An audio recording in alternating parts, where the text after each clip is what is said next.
Bonjour à tous, j'espère que vous allez bien, j'espère que vous vous portez bien parce que dans cette vidéo, je vais vous donner 3 techniques qui vont vous permettre de mieux vous exprimer. C'est parti. Améliorer sa façon de s'exprimer est une chose assez essentielle aujourd'hui. Que vous soyez élève, étudiant, professionnel, salarié ou entrepreneur, tôt ou tard, vous serez confronté à cela. Donc pour vous aider dans cet exercice quotidien qui paraît être insurmontable pour certains, je vous propose ces quelques conseils qui m'ont aidé, qui m'aident encore et que j'ai trouvé spécialement pour vous. Donc restez concentrés et sachez que vous pouvez adapter chacun de ces conseils à votre situation en particulier. Conseil numéro 1, très simple, la pratique. Améliorer sa façon de s'exprimer, c'est comme améliorer sa façon de courir. C'est comme améliorer son endurance. C'est comme améliorer son art. Ça demande de la pratique. À mon sens, la première erreur commise par beaucoup, c'est de penser simplement qu'améliorer sa façon de s'exprimer passe simplement par la connaissance de certaines techniques et astuces. Mais c'est là une erreur grave qui ne pardonne pas et surtout qui n'apporte aucun résultat.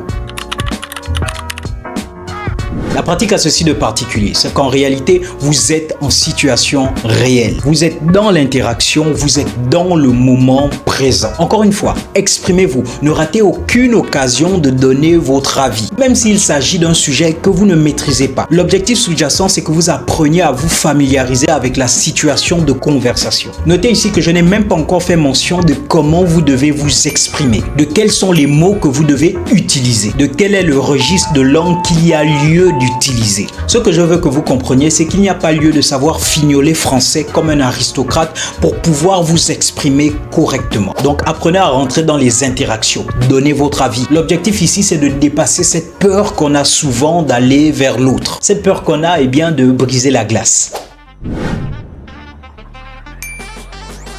En deux, c'est une technique que j'apprécie beaucoup et que j'utilise encore aujourd'hui.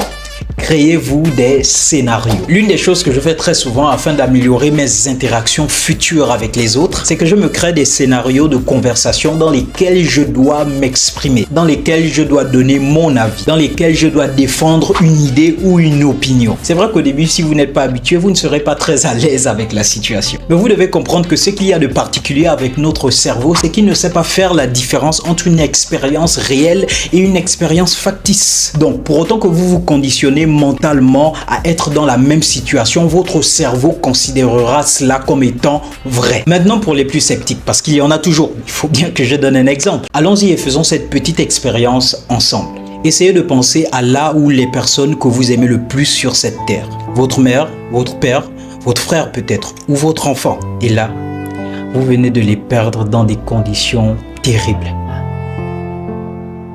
Pensez-y une minute. Vous allez observer quelque chose de particulier.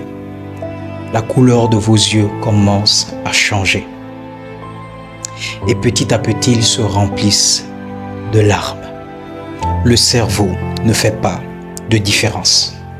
Donc c'est cela. Créez-vous des scénarios, des situations dans lesquelles vous vous exprimez. Créez-vous des situations réelles. Créez-vous des situations conflictuelles dans lesquelles vous réagissez de la façon dont vous avez décidé et non poussé par le poids de vos émotions. Enfin, astuce numéro 3 que je peux vous proposer afin d'améliorer votre façon de vous exprimer, eh bien, faut lire.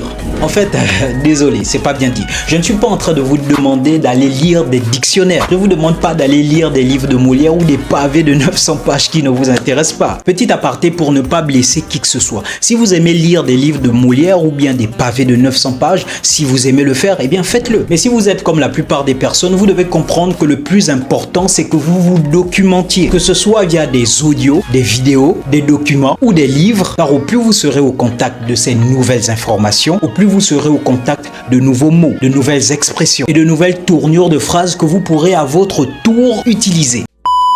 Donc vous connaissez la chanson, on like, on s'abonne, on partage, appuyez sur la cloche de notification, écrivez aussi en commentaire, je vous lis et ça peut aider d'autres personnes. Et je vous dis à plus pour la prochaine vidéo sur Pensant.